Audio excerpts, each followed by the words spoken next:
Imagine this. You finally sit down to work on your family tree, and every time you click on something that sounds interesting, you hit a paywall.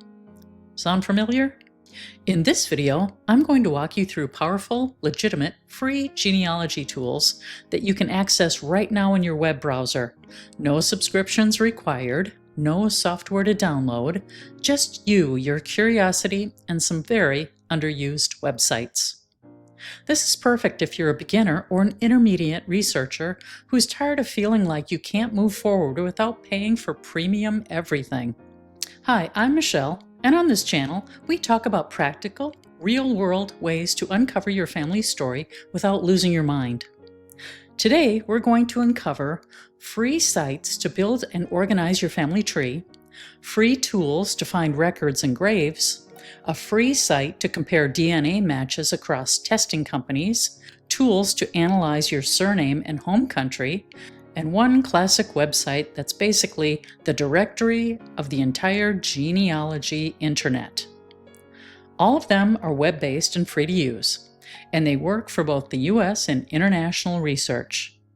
So grab a notebook, because I'll give you ideas for when to use each tool in your research. Let's start with one I think every genealogist should be using, FamilySearch.org. Think of FamilySearch as your free research hub. It's run by a nonprofit organization and gives you access to billions of records from around the world: censuses, church records, civil registrations, military records, and more. You do need to create a free account, but once you're in, you can build a family tree, search digitized records, attach sources directly to people in your tree, and save photos and stories of your ancestors. The big thing to know about FamilySearch is that it uses a shared global tree. That means instead of everyone making their own separate version of Great-Grandpa John, there's one profile for him, and everyone adds information and sources to that. That can be amazing because sometimes a distant cousin has already done years of work on a branch you barely knew existed. But it also means you want to add sources and check what others have added so the shared tree stays accurate. A few quick tips. Use the hints on your tree, but don't just click attach blindly. Open each record and make sure the dates, locations, and relatives actually match your person. Don't forget the catalog and the images section. Not everything is fully indexed yet.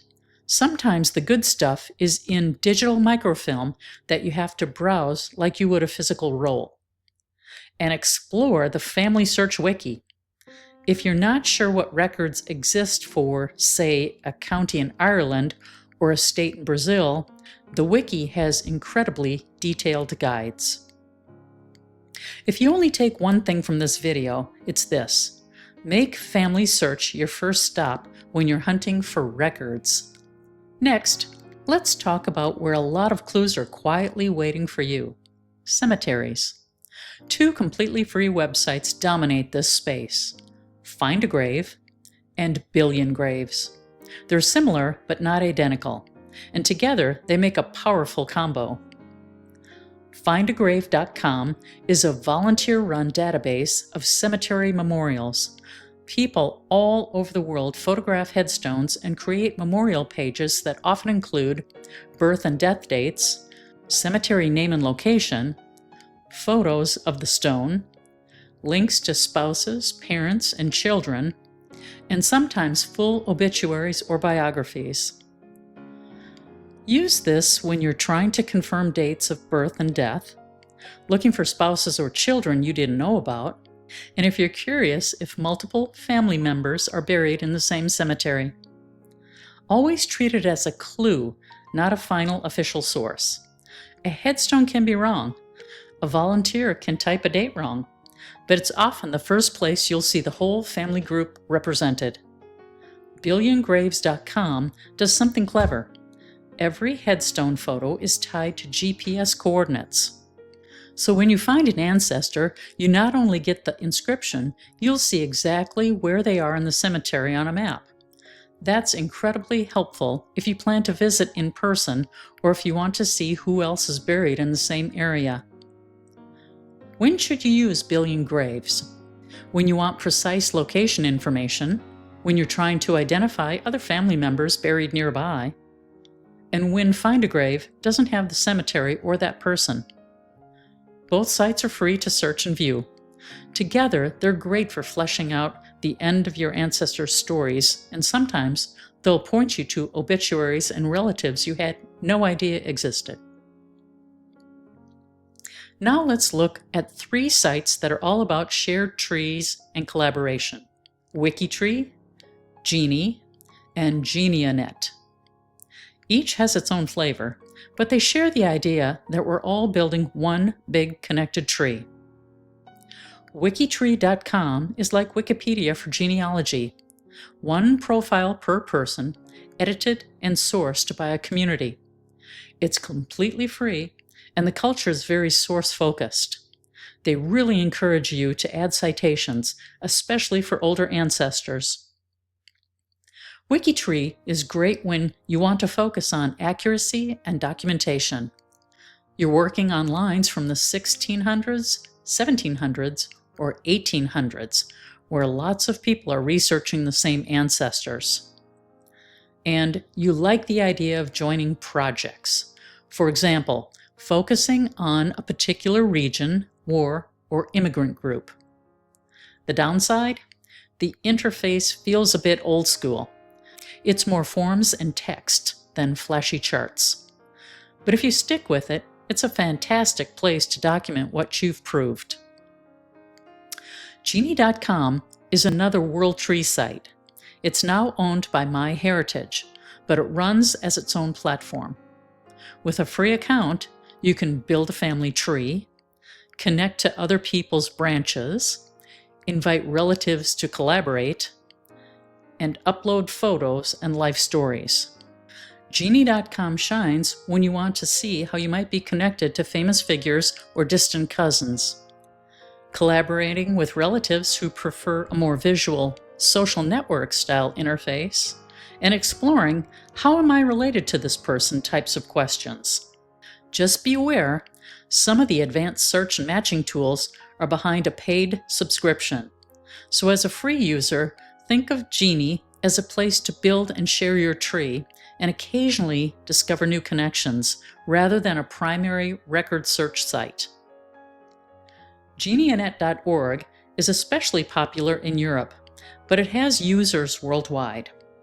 With a free account, you can build a large online family tree, search other users' tree, access a lot of user-contributed records and indexes, and explore surname maps and projects. Geneanet is fantastic if you have French, Belgian, Dutch, or other European ancestry. An interest in collaborating projects like grave photos and war memorials, and a tree that's outgrowing the limits of some other tree platforms. Some advanced search filters and certain record collections require a subscription, but the core tree building and tree searching features are free, which is what we all care about today. Let's talk briefly about MyHeritage.com. MyHeritage is mostly a paid service, but it does have a free tier that's useful if you know its limits. With a free account, you can typically build a small starter tree, upload and share photos, see basic hints and matches to other users' tree, and upload DNA results from other companies and see at least some DNA matches. Where people get frustrated is when they click on a record hint and hit a paywall. That's because most of MyHeritage's historical records are under a subscription. Here's how I recommend using MyHeritage for free. Use it to host a small, shareable tree for your close family. Take advantage of a few photo tools to bring old family photos to life. And if you upload DNA, use the list of matches as a clue. Then do the deeper record work on one of the free sites like FamilySearch. Think of it as a nice extra corner of your toolbox rather than your main workspace, unless you decide to subscribe later. Now for the DNA lovers, GEDmatch.com. GEDmatch doesn't sell DNA kits. Instead, It lets you upload your raw DNA data from companies like Ancestry DNA, 23andMe, MyHeritage, and others, and then compare it to everyone else who has uploaded. That means if your cousin tested with a different company, GEDmatch is where you might actually find each other. The free tools let you run a one-to-many match list to see who shares DNA with you. Run a one-to-many comparison between you and another kit to see exactly where on your chromosomes you match. And shared matches. People who match both you and someone else, which helps you figure out which side of the family they're on. This is more advanced, so if you're brand new to genealogy, you might save GEDmatch for later. But if you've already done DNA testing and you're comfortable with basic concepts like centimorgans and segments, GEDmatch gives you more control and more tools than most testing companies' default dashboards. Just remember, read the privacy options carefully. You can choose how visible you want your kit to be and whether it's available for law enforcement matching. And keep in mind, this is a web tool, not an app. It's best used on a computer, not your phone. Have you ever wondered, where does my surname actually come from? Or where in the world is this last name most common? That's what Forebears.io is great for. On Forebears, you can look up a surname and see which countries it's most common. Read a short note about the possible origin or meaning of the name, and explore a list of genealogical resources by country or region. This is not a place to find individual ancestors directly. You're not going to find your John Smith here. But what you will find is clues about countries, regions, or counties to focus on, ideas for spelling variations and related surnames, and a sense of whether a name is local to one area or spread across the world. For example, if you have an unusual surname, you might discover that it's heavily concentrated in one corner of a country, and that can point you towards specific archives or church records. I like to use Forebears early in a research project to get a big picture before I dive into detailed records. Finally, let's talk about a classic, Cyndi'sList.com. If the internet had a card catalog just for genealogy, this would be it. Cyndi's List is a gigantic curated index of genealogy links, archives, databases, mailing lists, local history pages, and more, organized into hundreds of categories. On Cyndi's List, you can browse by topic, like immigration, military, adoption, or a particular region. Browse by location, country, state, province, county. And use the search box to find sites you'd never discover on your own. Cyndi's List doesn't host records. It points you to other places that do, some free, some paid. Here's how to use it without getting overwhelmed. Start with one specific question. For example, I want church records in a particular county, or I want resources for Germans from Russia, or I need guidance on Native American ancestry. Go to Cyndi's List and either use the search box or browse by category and then location that matches your question. Open just a few promising links in new tabs and evaluate them. Don't try to click everything. Treat it as a curated list, not a to-do list. Cyndi's List is especially useful for less common locations, ethnic or religious groups, and niche record types that big websites don't index well. If you ever feel like I've exhausted the usual sites, Cyndi's List is where you go to find the unusual ones. Let's quickly pull this all together into a simple research flow that you can actually use. Start with FamilySearch. Build or expand your tree.